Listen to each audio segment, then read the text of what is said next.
Eh bien, bonjour à tous, bienvenue, salut Gwenaël. Bonjour à toutes et à tous. Merci d'être présent en cette fin de matinée. Bonjour à tous ceux qui sont déjà connectés, déjà assez nombreux. Il y a pas mal d'engouement pour ce webinaire et cette nouvelle levée de fonds. Donc, ravi de voir que ça vous plaît, que ça résonne. Bonjour Fabrice, bonjour ceux qui ont déjà utilisé l'outil chat. Rapidement, pour ceux qui découvrent l'outil, vous avez un petit onglet en bas à droite qui s'appelle chat sur lequel vous pouvez interagir, poser des questions, nous dire bonjour, si le son fonctionne bien, s'il n'y a pas de problème, n'hésitez pas à interagir. L'objectif de ces webinaires, c'est évidemment de vous présenter l'opportunité, mais c'est aussi de pouvoir le faire de manière interactive. Pour faire ça, on est généralement entre guillemets en petit comité, mais il faut que ce soit interactif. Donc n'hésitez pas à interagir, à poser des questions. On a bien sûr prévu un long temps de questions-réponses à la fin, mais n'hésitez pas aussi à interagir en cours de présentation. Donc l'objectif du jour, c'est de vous présenter Relion par Gwenaël, l'un de ses fondateurs. Hop, est-ce que ça marche bien? Oui. Donc Gwenaël, donc cofondateur de Relion. L'organigramme, enfin l'ordre du jour, je vais rapidement vous représenter le groupe Magellim et Baltis, notamment sur la verticale Private Equity. Gwenaël vous présentera Relion. Je reprendrai la main à la fin sur les conditions de souscription. Et ensuite, on s'est gardé un temps de questions-réponses à la fin. Bien sûr, le webinaire est enregistré. Donc, si vous devez partir en cours de route pour un déjeuner, vous aurez accès au replay tout de suite dans la foulée. Et la présentation est déjà en ligne sur le site de Baltis. Donc, les slides, vous allez voir qu'on présente sont les mêmes que celles du deck qui est déjà en ligne sur la plateforme. J'attaque rapidement la présentation de Magellim. Donc Magellim plateforme qui explore des nouvelles voies d'investissement de manière régulière avec deux grosses verticales. La partie immobilier qui est logée sous Magellim REM, ex notamment Foncière Magellan. Magellim Capital sur la partie private equity et Baltis, donc qui est la plateforme qui gravite autour de ces activités-là et qui travaille notamment pour les sociétés de gestion du groupe, mais aussi d'autres sociétés extérieures.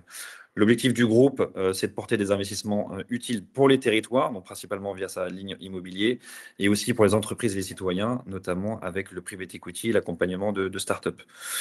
Au global, le groupe, c'est un peu plus de 4,5 milliards d'actifs sous gestion, un peu plus de 120 collaborateurs très présents à Paris, mais aussi beaucoup en région. Donc, c'est vertical immobilier dans REM, la partie private equity, valeur mobilière sur capital, et la partie infrastructure qui fait un peu le lien entre l'immobilier et capital. Et à côté de ça, du coup, Baltis qui est la plateforme d'investissement. On a une culture assez entrepreneuriale assez forte. C'est pour ça qu'on aime bien accompagner des entrepreneurs dans leur startup et c'est pour ça qu'on est ravi d'accompagner Gwenaël sur Relion. Vous allez voir qu'il coche beaucoup de cases par rapport à nos convictions sur le côté régional, sur le côté industriel, sur le côté aussi potentiel de création de valeur. Ça, je passe rapidement. Le comité de direction aussi. Si on fait un petit zoom sur Baltis et notre savoir-faire, aujourd'hui, Baltis, ça a bientôt 10 ans. On a levé un peu plus de 110 millions d'euros sur un peu plus de 200 projets financés. On a une communauté d'investisseurs qui grandit de semaine en semaine, qui va bientôt atteindre les 17 000 personnes. Je vous ai mis quelques exemples de startups qu'on a financées, dont les plus récentes qui sont Miles Republic, Jokies et Fragment. On a 4 grands secteurs d'activité. Tout d'abord, la décarbonation de l'économie, qui doit représenter peut-être 50% des startups qu'on finance, dans décarboner le transport, décarboner le spatial, la logistique. Également, tout ce qui tourne autour de l'eau et des océans, sur lequel on va accélérer à partir du mois de septembre, notamment avec le rapprochement entre Magellim et Go Capital, qui est une société de gestion qui intervient aussi beaucoup sur cette thèse de l'eau. Ensuite, l'immobilier durable responsable, c'était notre première thèse d'investissement. C'est pour ça qu'on avait financé Hiro sur la rénovation énergétique, Zeom sur la construction de bois bas carbone. Le mieux vivre, la verticale qu'on a lancée début d'année, notamment ce qui inclut tout ce qui est autour de la santé et du sport avec Miles Republic, mais on veut aussi financer tout ce qui tourne autour du sommeil, de la nutrition et du cerveau. Donc ça, on va également accélérer à partir de septembre. Et une thèse qui lie un peu les deux, qui est autour du numérique et du Web3, notamment sur la partie tokenisation, blockchain, cybersécurité. Donc, c'est aussi pour ça qu'on accompagne en ce moment Fragment, qui est sur cette verticale Web3 numérique. On accompagne côté Baltis plutôt des jeunes boîtes, donc en pré-seed ou en seed.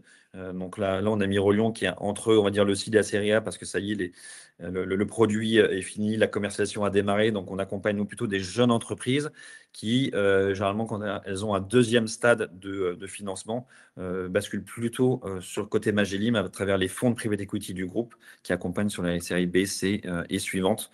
Donc, c'est là où on est complémentaire avec le groupe, c'est qu'on vient plutôt nous identifier, sourcer des jeunes entreprises qu'on accompagne. Et ensuite, assez rapidement, Magellim est en mesure de prendre le relais.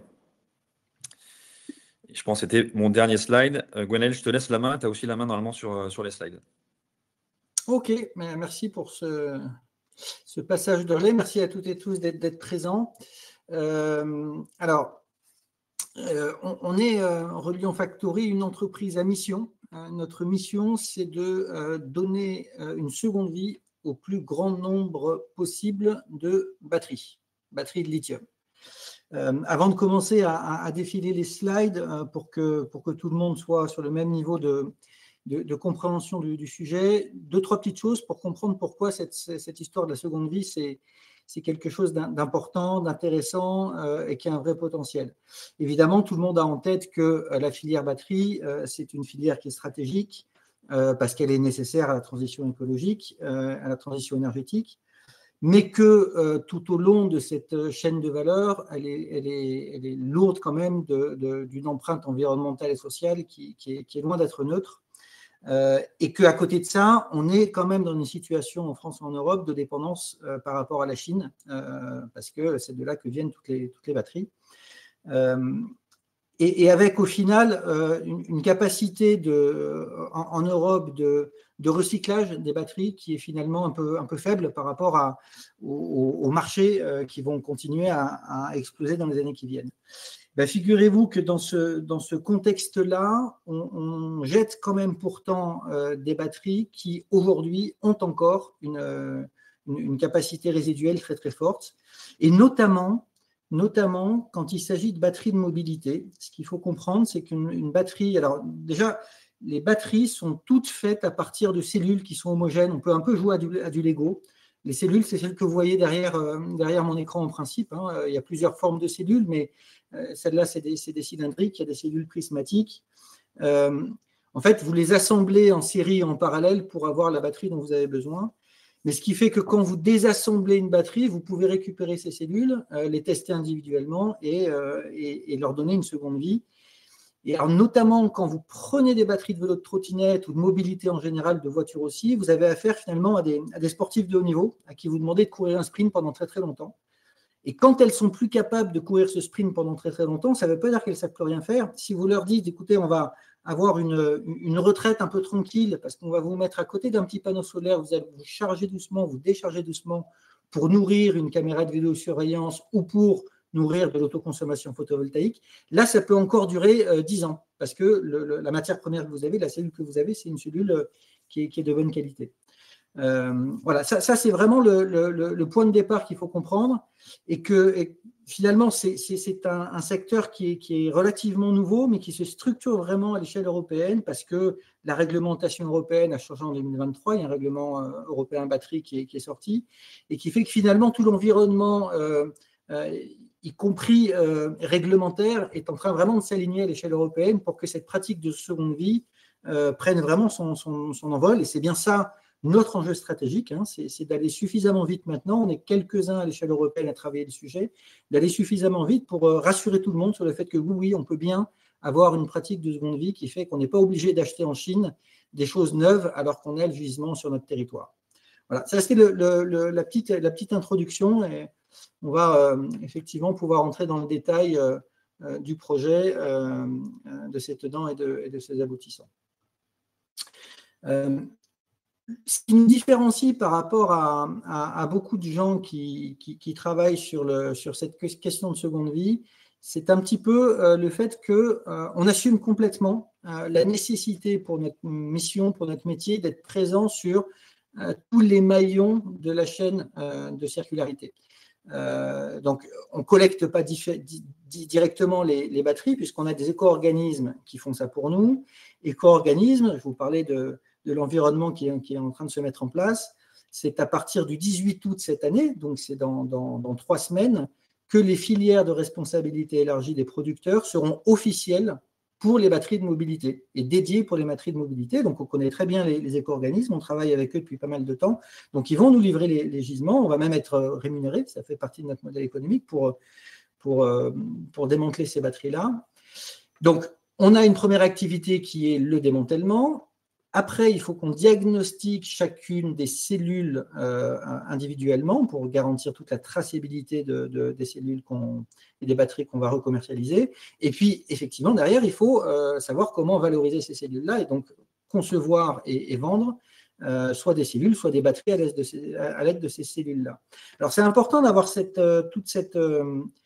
spectre d'activité parce que à la fois, ça ne servirait à pas grand-chose d'avoir une capacité industrielle pour démanteler les batteries si on ne sait pas quoi faire des cellules. Le modèle économique ne serait pas évident. Mais de la même manière, imaginez concevoir et vendre des cellules de seconde vie et des batteries de seconde vie sans avoir la maîtrise du démantèlement, c'est un petit peu absurde aussi. Donc, on a cette particularité de se proposer d'être présent sur tous les meilleurs de la chaîne. Et donc, on va petit à petit couvrir, déployer plusieurs offres pour valoriser ces cellules. Le plus facile, le plus immédiat qu'on commence déjà à faire, comme l'a dit Alexandre, c'est de vendre des cellules à l'unité ou de vendre des petits power devices, comme on les a appelés. L'exemple typique, c'est les power banks. Quand vous avez des chargeurs externes de téléphone, par exemple, finalement, c'est quoi? C'est des cellules qui sont dans une petite boîte et la valeur de tout ça, c'est les cellules. Et là, on est typiquement dans l'exemple où on se rend compte que quand vous achetez un power bank de qualité moyenne, les cellules qui sont dedans ne sont pas terribles. Les cellules qu'on récupère, nous, en seconde vie des vélos sont meilleures que les cellules neuves qu'on met dans le power bank. Donc là, on peut avoir quelque chose qui est reconditionné et refabriqué en France, qui a un niveau qualitatif supérieur au neuf pour un prix qui est inférieur. Mais évidemment, au plus on va monter en gamme, au plus on va avoir des batteries complexes avec des niveaux de service, des batteries connectées, au plus on aura de valeur ajoutée et au plus on sera capable d'être vraiment différenciant par rapport à la concurrence asiatique qui est quand même assez dure dès lors qu'on se contente d'acheter des batteries, des éléments de batterie à l'unité. Un des points effectivement qui est mentionné ici, c'est que pour commercialiser des batteries, pour une partie des segments de marché, il faut qu'on soit capable de ne pas simplement vendre la batterie, mais de vendre le kit complet de mise en autonomie. Nos premiers clients, donc notamment Aircarto, qui vous connaissez sans doute les capteurs de qualité de l'air qui sont dans les cours d'école à peu près dans toutes les villes de France. C'est des capteurs qui aujourd'hui sont branchés au secteur. Et donc le besoin d'Aircarto, c'est de dire il faut qu'ils soient mis en autonomie, mais Aircarto n'a pas la compétence de faire tout le kit. Et donc si on vendait que la batterie, il faudrait qu'ils puissent aller chercher le reste et chercher une prestation d'intégration. Donc ce serait plus compliqué pour nous. Donc on va commercialiser assez vite, début 2026, en série ces kits de mise en autonomie solaire. La cible pour nous, les cibles de marché, c'est tous les équipements qui peuvent être donc mis en autonomie et qui sont plutôt des petits équipements de type IoT. Vous savez, la signalétique urbaine, le petit panneau « Attention, les enfants traversent » avec le panneau solaire au-dessus, voilà, c'est exactement ça qu'on souhaite mettre en autonomie. Pour la première phase du projet de développement, on va y revenir, où on travaille sur les batteries de vélo et de trottinettes avec les cellules cylindriques.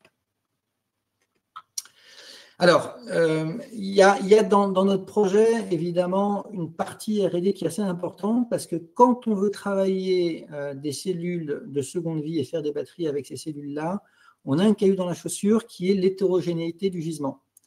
En fait, il faut comprendre que quand vous faites du neuf, c'est assez facile, toutes les cellules que vous utilisez sont les mêmes.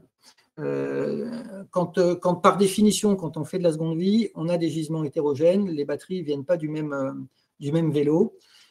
Et donc, c'est ça qui nous a conduit à développer une architecture technique avec des batteries modulaires qui a plusieurs avantages. Outre le fait qu'on arrive à gérer des cellules qui ne sont pas homogènes, on revient à une espèce de bon sens qui fait qu'on va commercialiser des batteries dans lesquelles les cellules sont amovibles. Les cellules sont d'ailleurs encapsulées dans des modules qui eux-mêmes sont échangeables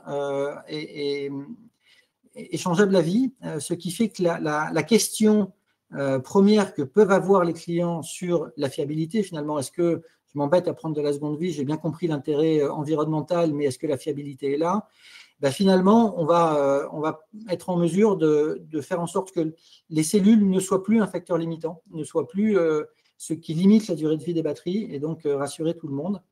Notamment parce que on va avoir des batteries, on a les kits solaires et les batteries qu'on commercialise sont connectés de manière à ce qu'on puisse suivre en temps réel, monitorer en temps réel l'évolution de leur état de santé.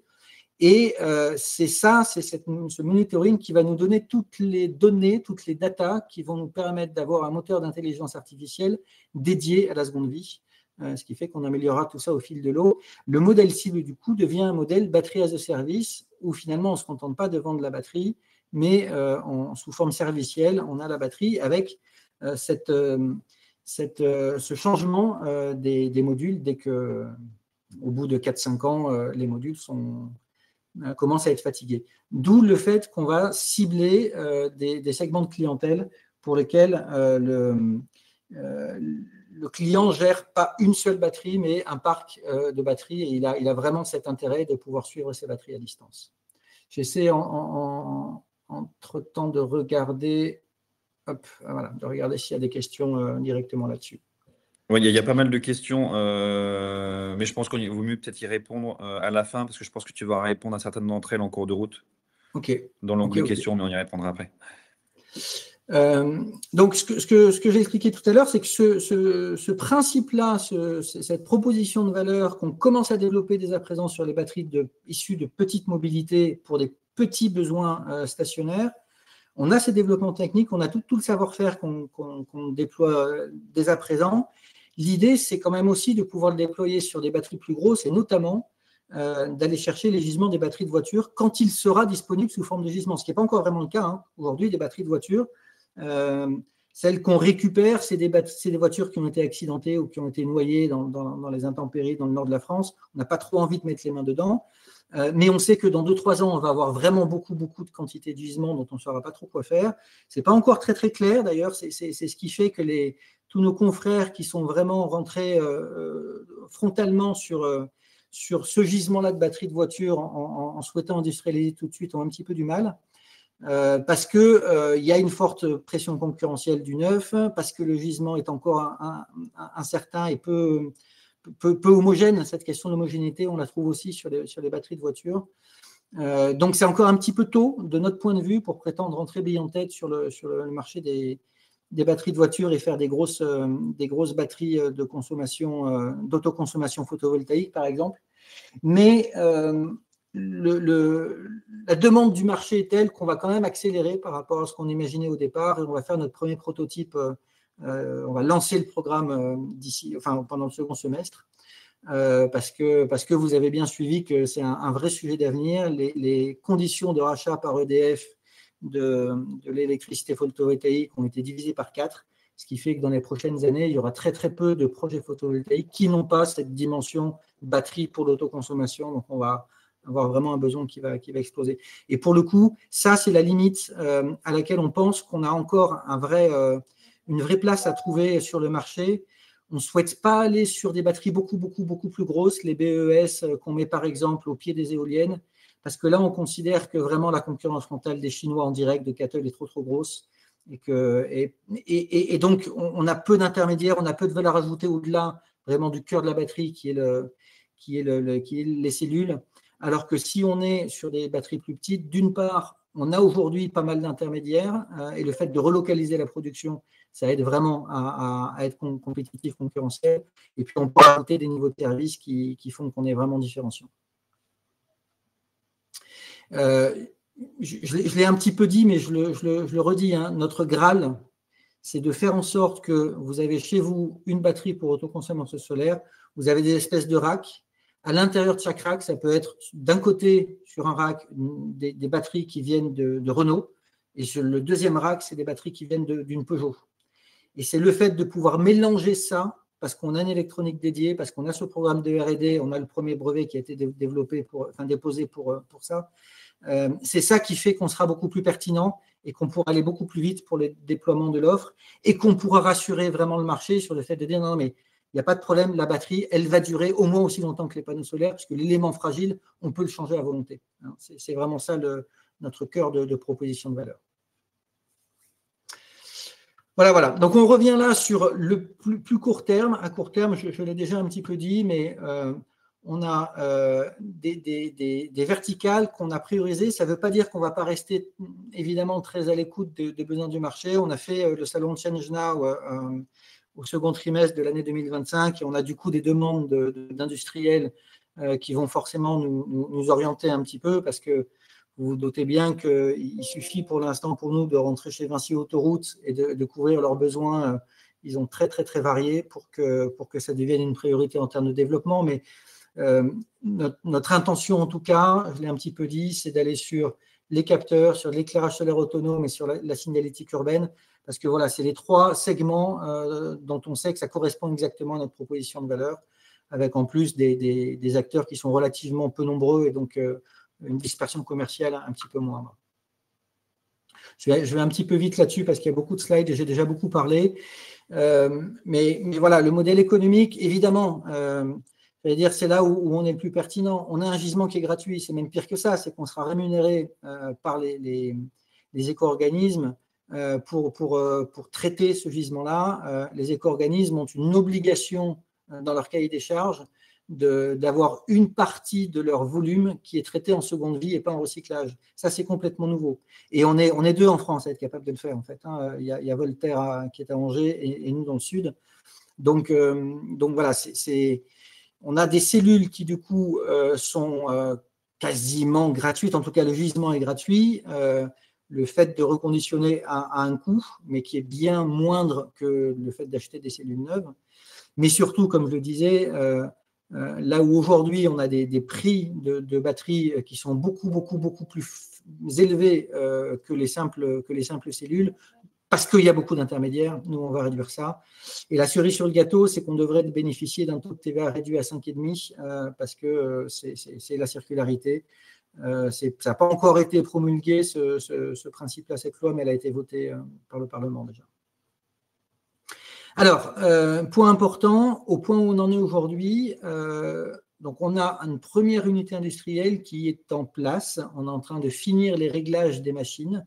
Donc, à côté de Marseille, au Rove, 500 mètres carrés de superficie. À terme, cet équipement, cette unité industrielle sera capable de traiter 5000 batteries par mois. 5000 batteries de vélo, ça fait à peu près 1 tonne par jour. Et alors, ça fait un chiffre d'affaires de 5 millions d'euros en pleine puissance. 5 millions d'euros, évidemment, ça dépend aussi du niveau de complexité des batteries qu'on remet sur le marché. C'est plutôt une hypothèse basse avec une valeur, une part de valeur des cellules par rapport à notre chiffre d'affaires qui serait à peu près 50%. La bonne nouvelle, c'est que cette unité industrielle, elle est déjà financée. On a demandé, alors ça fait depuis le début, c'est une de nos caractéristiques, c'est lié à mon histoire. On a fait le pari de travailler avec les acteurs locaux, donc région, ADEME, les pôles de compétitivité pour vraiment être sûr de ramer dans le même sens. Et ils nous ont permis d'avoir quasiment 800 000 euros de subventions européennes pour financer les équipements de cette usine. Donc les frais fixes, quelque part, de ce démantèlement, ils sont couverts. Reste évidemment après la montée en puissance avec les salaires. Mais voilà, on part avec ces 800 000 euros de subventions européennes, 100 000 euros de subventions de Total Énergie pour vraiment cette partie unité industrielle. Et Gwenaël, pour faire tourner cette usine, il faut combien de personnes ? Alors, pour cette usine-là, y compris fonction de siège, on a 30 personnes. Alors, hypothèse un petit peu haute parce qu'on arrivera sans doute avec notre programme de R&D à automatiser davantage certains moments, certaines étapes du démantèlement. Mais c'est dimensionné pour 30 personnes, dont une partie avec un ésator les murs, puisqu'il y a des tâches du démantèlement qui sont assez manuelles et répétitives, et ça va très très bien pour ce type de collaborateurs et ça fait partie de notre engagement sociétal. Il y a, évidemment, vous avez compris que le sujet environnemental il est au cœur de la mission, mais on essaye aussi d'optimiser notre impact social et sociétal avec un Esator Lemur pour le démantèlement et sans doute du personnel pénitentiaire pour certaines tâches de reconditionnement après. Typiquement, mettre des cellules dans un powerbank et les remettre dans leur carton pour les envoyer, les expédier, ça peut être fait avec le personnel pénitentiaire en prison.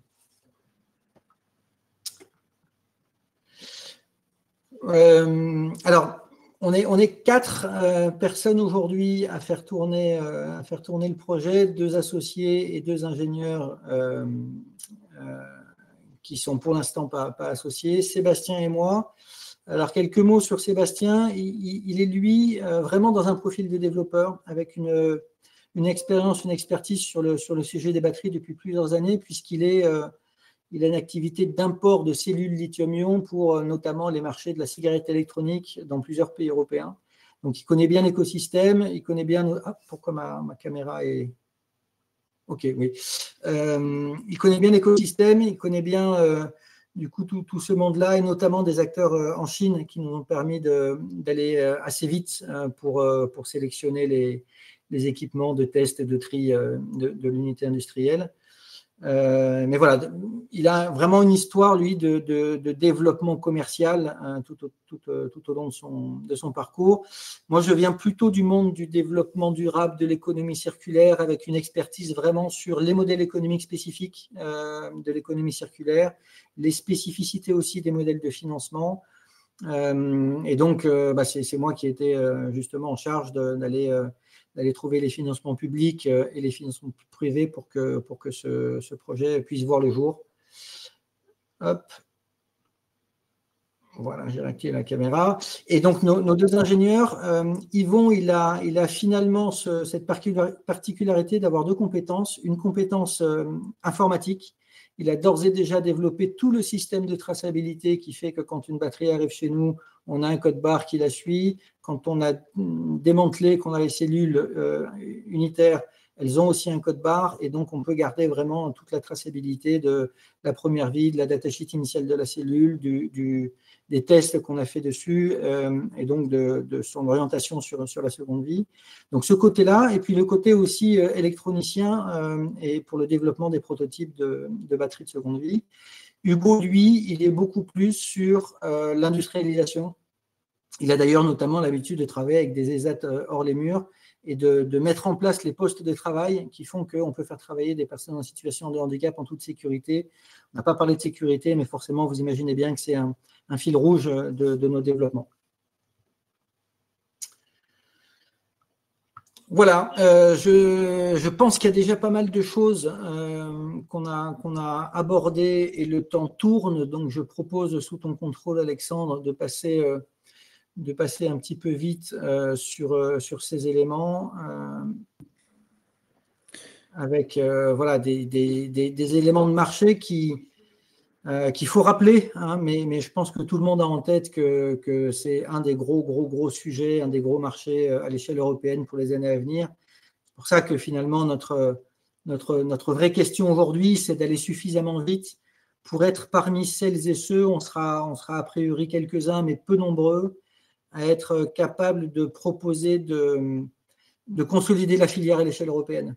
Hein, c'est vraiment ça l'enjeu, et on a, Alexandre en parlera, des objectifs, hein, des potentiels, des perspectives de sortie à relativement court terme. 5 ans, à mon avis, c'est le maximum, parce que je commence déjà à travailler là-dessus, à faire le tour des acteurs européens. Vraiment l'enjeu, on peut parler de l'Airbus de la batterie, alors ce ne sera pas les gigafactories tels qu'on les voit au nord de la France, hein, mais vraiment sur la seconde vie, on a besoin de plusieurs briques, avec peut-être des gens qui sont spécialisés sur des nouvelles façons de tester les cellules. Voilà, on a vraiment un enjeu d'accélérer là-dessus pour être un des catalyseurs de la filière européenne dans les années qui viennent. Voilà. J'ai parlé de beaucoup de choses déjà avec la description de nos développements techniques qui répondent finalement aux obstacles qui viennent beaucoup de cette hétérogénéité des gisements et du manque de confiance du marché. Je n'ai pas beaucoup parlé des prédictions de l'intelligence artificielle et de tout ce qu'on va faire en la matière. C'est peut-être le moment d'en dire un mot. On connaît assez bien, il y a beaucoup de labos, le CEA, l'INES, qui travaillent sur les modèles de vieillissement des batteries. Il y a un point qui est encore un petit peu à creuser, c'est là-dessus qu'on va vraiment orienter nos efforts, c'est que quand vous changez d'usage en cours de vie, on ne sait pas bien dans quelle mesure finalement les mécanismes physiques et chimiques qui ont commencé à faire vieillir les cellules s'arrêtent parce que finalement on tire moins dessus ou continue. Donc on a ce volet-là d'intelligence artificielle à travailler, mais aussi et surtout, comment est-ce qu'on optimise la gestion de nos modules hétérogènes au sein d'une même batterie, comment on tire distinctement sur tel ou tel module pour augmenter la durée de vie de l'ensemble. C'est là-dessus qu'on va vraiment travailler avec des partenariats. Ça, c'est assez facile maintenant d'utiliser des modèles qui existent et de les adapter à ce qu'on fait. En termes de paysage concurrentiel, vous avez compris que ce n'est pas un exercice facile compte tenu de notre positionnement d'être exhaustif pour lister nos concurrents. Parce qu'on a d'un côté le démantèlement. Alors en démantèlement, comme je l'ai dit, à l'échelle nationale, on n'est vraiment que deux à faire ce travail-là, Voltaire et nous-mêmes. À l'échelle, alors c'est Luxembourg et Allemagne, Circulion, on a un acteur qui est intéressant, mais avec lequel on va au final plus être partenaire, c'est Circulion. Lui, finalement, son modèle économique, c'est de développer des outillages, des usines pour le démantèlement. Mais il fait du démantèlement as a service, on va dire ça comme ça, ou des usines sous forme un peu servicielle aussi, mais il ne souhaite pas valoriser les cellules, il ne s'en occupe pas. Donc c'est plutôt un fournisseur d'équipement pour nous, pour nos prochaines usines. Et voilà, à l'échelle européenne, la France fait partie des pays européens qui avancent le plus vite en fait, sur ces sujets-là. Et en termes de fabrication, évidemment, là, on se retrouve face à d'un côté, les fabricants chinois, mais qui sont sur les besoins de manière assez générique, sur la totalité des besoins. On a en France quelques acteurs qui sont Vlad et Gouache, par exemple, qui travaillent sur des batteries plutôt haut de gamme. Des acteurs qui font aujourd'hui des batteries de seconde vie, il n'y en a pas non plus. On est vraiment au début de cette aventure-là. Programme de R&D, j'en ai parlé aussi. On a plusieurs gros domaines. Le démantèlement mérite d'avoir une automatisation de certaines étapes du démantèlement. Notamment, aujourd'hui, toutes les batteries, c'est d'ailleurs une partie du problème, l'architecture fait que les cellules sont soudées à des plaques de nickel. Et en fait, enlever ces soudures-là, ce n'est pas forcément évident. On se rend compte que les technologies laser sont les bonnes technologies pour démonter efficacement ces batteries.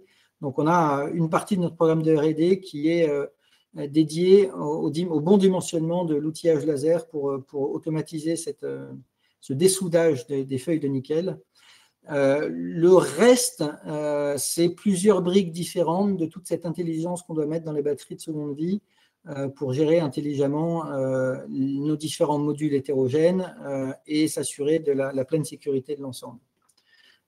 Et évidemment, on aura, mais ça on continue, des développements de prototypes parce qu'on a des expressions de besoin de la part de clients qui nous amènent à faire du sur-mesure. J'ai parlé du premier dépôt de brevet qu'on a fait cet été. D'autres vont suivre avec tout ce programme de R&D, évidemment. On est accompagné par un cabinet dédié pour avoir la bonne stratégie et s'assurer qu'on dépose suffisamment de brevets, mais qu'on ne va pas trop en faire et qu'on ne dépose que ceux qui sont effectivement défendables à terme. Un point important, tout ce programme de R&D, il a été labellisé par Cap Énergie après un petit échange. Donc, ils nous ont fait enrichir des choses. C'était assez riche comme échange. Donc, on a des gens qui connaissent bien le métier depuis très longtemps et qui nous rassurent sur le fait que nos perspectives sont bien les bonnes. Voilà, on en arrive à ce plan de financement, cette stratégie de financement. On a vraiment fait le choix d'aller chercher des financements publics. Alors, ça a beaucoup d'avantages parce que c'est de l'argent gratuit, donc évidemment, c'est intéressant. Ça peut avoir des complexités parce qu'on ne maîtrise pas forcément les délais, mais on a fait ce choix-là et finalement, on a bien fait puisque, comme je vous l'ai dit, on a quasiment 1 million d'euros de subventions entre les phases d'études de faisabilité, FTJ et Total Energy. On aura des subventions de BPI, on est forcément très en lien avec notre chargé d'affaires ici pour tout le programme de R&D, ce qui fait qu'au final, le haut de bilan en equity entre les BCR et l'equity qui arrivera donc dans les semaines qui viennent, se limite, on va dire, à 1 200 000 euros par rapport à un besoin total qui est beaucoup plus important. Donc, notre approche, ça a vraiment consisté à dire que sur un marché nouveau, on va essayer de limiter autant que faire se peut les risques de nos partenaires financiers en allant chercher de la subvention publique. Les emprunts, 300 000 euros que vous voyez là, donc on a un prêt d'amorçage BPI qui est lancé.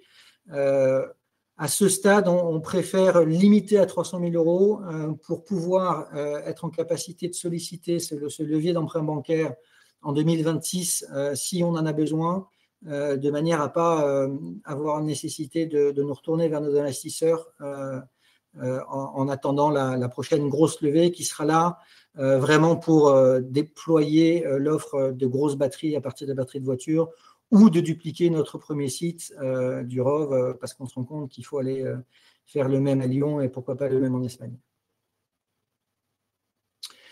Voilà, les perspectives de développement sont forcément très importantes puisque à la fois les gisements, c'est assez facile de savoir comment ils vont évoluer, les gisements disponibles. Il suffit de regarder ce qui a été vendu dans le passé et c'est exponentiel.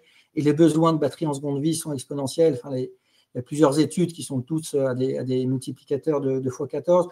Toute la difficulté, on va dire, pour nous, c'est qu'il faut qu'on essaye autant que faire se peut de faire grossir au même rythme la réception des gisements avec les éco-organismes et leur montée en puissance sur la seconde vie, notre capacité de démantèlement et la capacité de valorisation des cellules en seconde vie. Mais c'est ça qu'on essaie de piloter finement. Bon, c'est pour ça qu'à la fois, on ne vous dit pas que dès 2026, on va être à 5 millions, parce qu'on préfère bien maîtriser ce ramp-up industriel et commercial, mais on sait que les perspectives sont vraiment intéressantes. Voilà, je pense que c'est à peu près maintenant que je te relaisse la main, Alexandre. Ouais, peut-être juste si tu veux dire un petit mot justement sur on va dire l'utilisation de ces fonds. Donc nous, pour rappel, donc tu l'as dit, 1,2 million de levée entre les BSA et l'equity, une enveloppe Baltis qu'on a ciblée à 350. Alors on peut dépasser un petit peu jusqu'à 500, mais en tout cas la cible est à 350. Et l'utilisation de ces fonds, c'est ce qu'on a mis principalement de la R&D, qui est déjà bien engagée, mais qui doit continuer. Les équipes pour pouvoir, ou dans l'usine et dans la société d'exploitation, suivre évidemment toute cette partie R&D et la trésorerie évidemment pour, comme tu disais, ça peut prendre un peu de temps pour les subventions ou les prêts et donc il faut aussi un petit peu anticiper, quoi. Absolument. Est-ce que je réponds peut-être à la question sur le risque d'explosion feu Je finis juste, j'ai 2-3 slides, comme ça on peut libérer ceux qui veulent partir, mais c'est assez rapide. Juste pour expliquer le montage de cette levée de fonds, alors qui ressemble beaucoup évidemment à toutes celles qu'on fait. Tous les investisseurs de Baltis vont être regroupés dans une SAS qu'on a appelée Club Baltis Reliant, qui est gérée par Baltis. Donc vous rentrez en action, vous, dans le véhicule SAS, qui ensuite a comme unique vocation à investir dans Reliant en action également, aux côtés des fondateurs et des investisseurs privés qui sont autour de table. Donc tout le monde est regroupé dans le même véhicule. Sur les scénarios de sortie, tu en as un petit peu parlé, mais l'objectif de faire une série A, donc une levée de fonds 2026 ou 2027, pour accélérer le développement tout court et potentiellement l'ouverture de d'autres sites de production. Une sortie cible qu'on met souvent nous à 5 ans, avec soit via un rachat, tout simplement, soit une intégration à un industriel.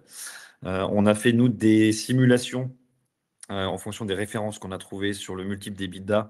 Donc, on est parti en scénario cible sur un EBITDA à 4 millions, ce qu'on a présenté juste avant, et avec souvent des multiples qui sont aux alentours de x7 sur le montant de l'EBITDA, donc 30 millions de valorisation potentielle dans 5 ans, et ce qui fait un multiple pour l'investisseur qui rentre aujourd'hui dans ce tour de table, 2 fois 10. Évidemment, tout ça sont des projections.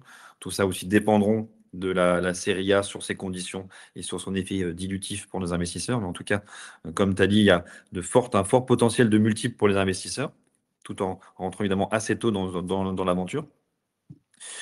En termes de conditions de souscription, elles sont aussi très classiques. On a un ticket d'entrée à 1 000 €. Un point important, c'est le dispositif JEI.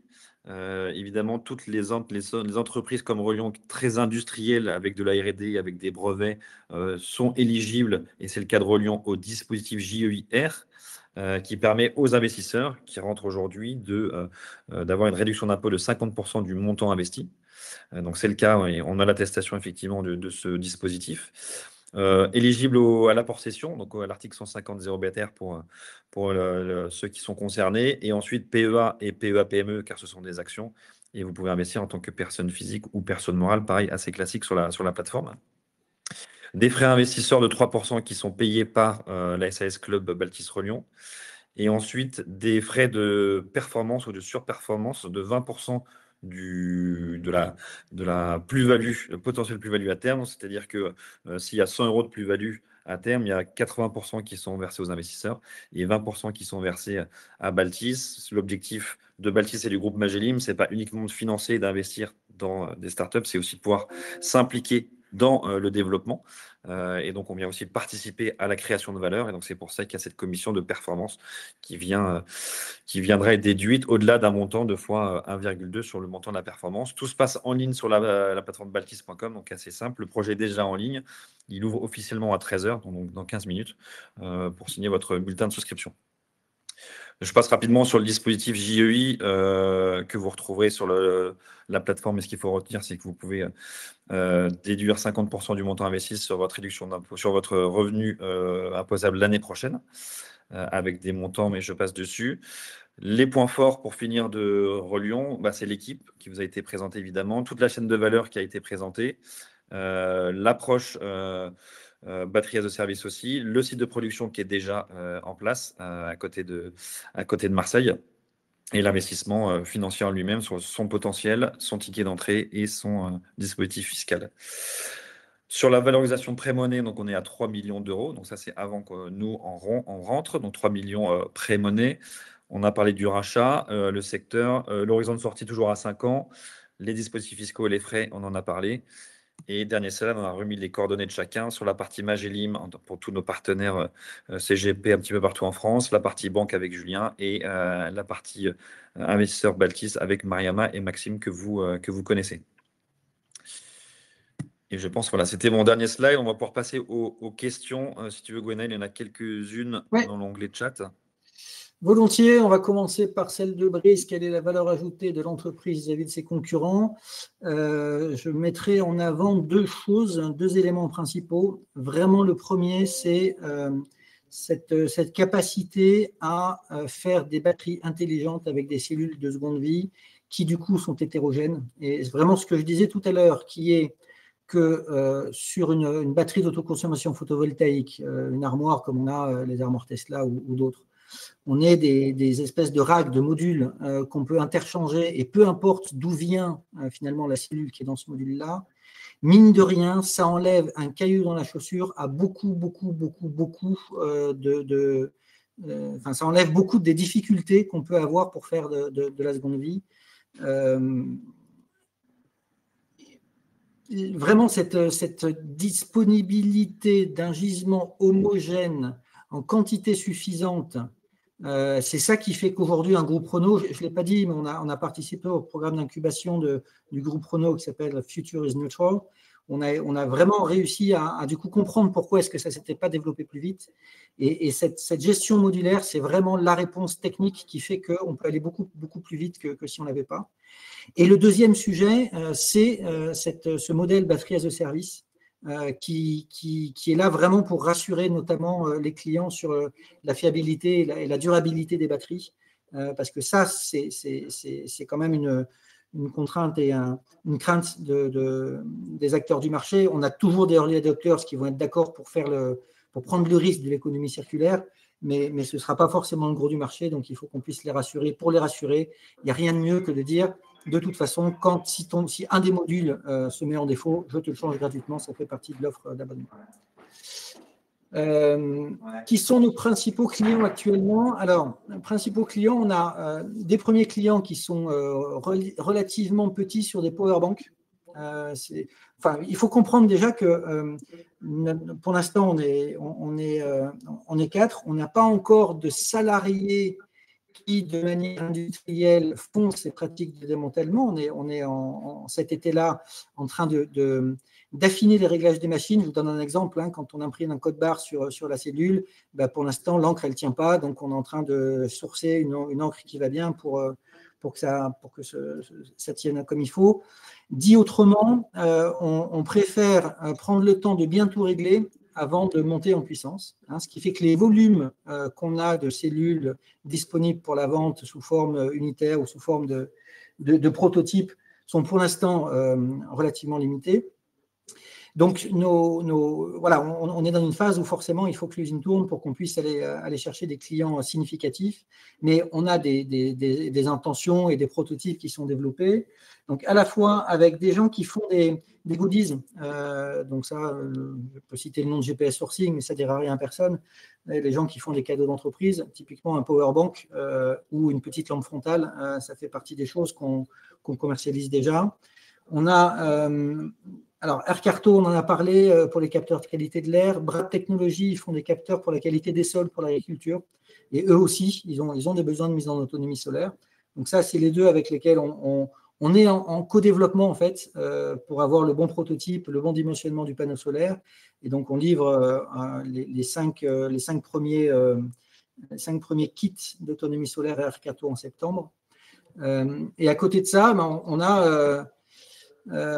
plusieurs industriels avec lesquels aussi on est en co-développement pour savoir qu'est-ce qui est. Vinci Autoroute, notamment, je vous donne un exemple.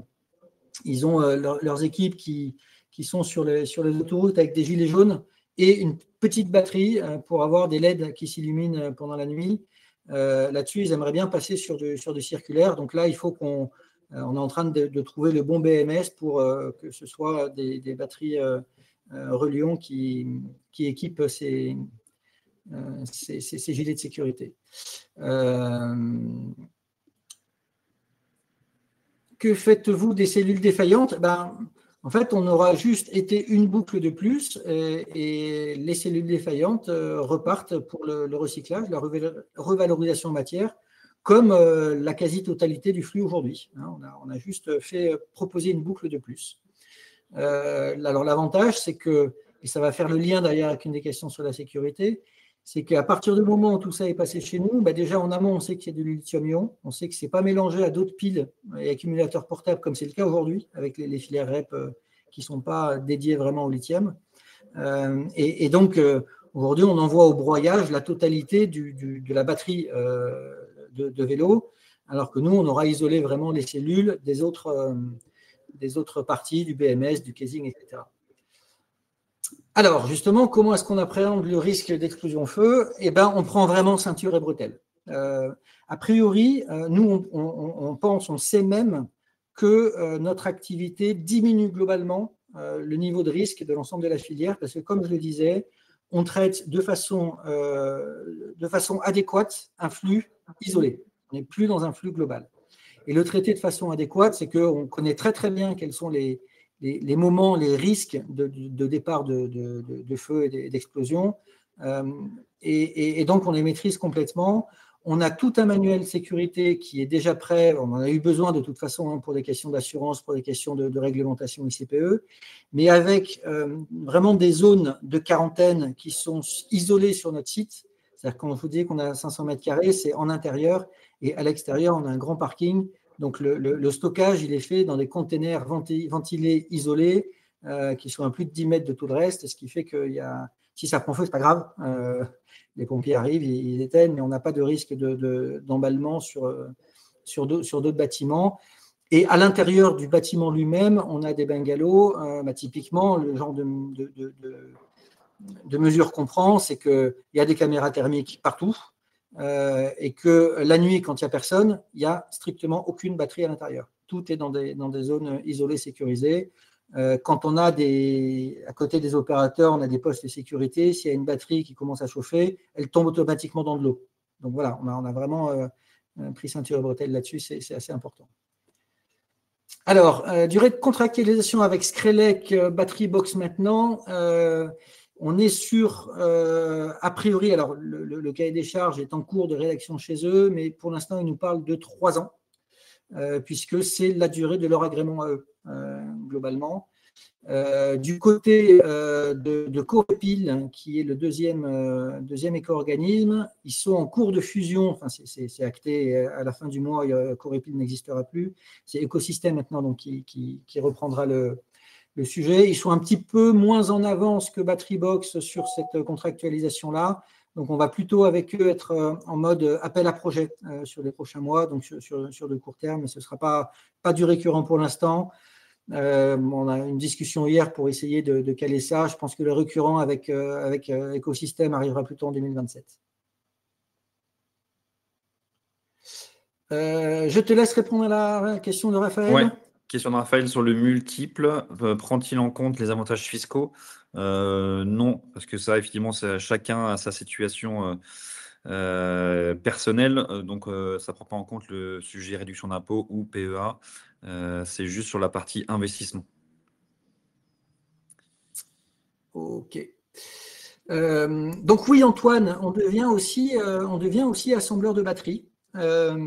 Alors, toute la question qu'on n'a pas encore vraiment tranchée, c'est qu'est-ce qu'on va internaliser, qu'est-ce qu'on va externaliser sur ces assemblages, hein. Notre atelier aujourd'hui, très clairement, il est fait pour démanteler et il n'est pas encore fait pour assembler. On pense plutôt démarrer avec une sous-traitance parce qu'il y a des gens qui font ça très bien. Il y a même des gens en région Provence-Alpes-Côte d'Azur qui savent faire. Donc, ce n'est pas la peine de notre point de vue d'internaliser l'assemblage pour l'instant. Ça le sera un jour, on va suivre ça. Ça fait partie des décisions de gestion qu'il faudra qu'on prenne à un certain moment. Et quelle part de notre CA des batteries assemblées par rapport aux cellules revendues pour 2026 ? Très, très majoritaire. On sera à 80-85% en 2026. Ce qui risque de se passer, c'est qu'on va recevoir des gisements qui seront assez variables. On va avoir certains packs de batteries qui seront faciles à ouvrir, à démanteler, d'autres qui seront plus difficiles. Donc, un coût de revient à la cellule qui ne sera pas forcément le même selon les modèles. Et puis, un niveau de capacité qui ne sera pas le même, un niveau de santé résiduelle des cellules qui ne sera pas le même selon les modèles aussi, selon la première vie, etc. Notre mission, c'est, comme on l'a dit tout à l'heure, de donner une seconde vie au plus grand nombre possible de batteries. Mais donc, tout ça, ce sera segmenté. À l'extrême, on peut avoir des cellules qui ne seront pas terribles, mais qui ne seront pas chères.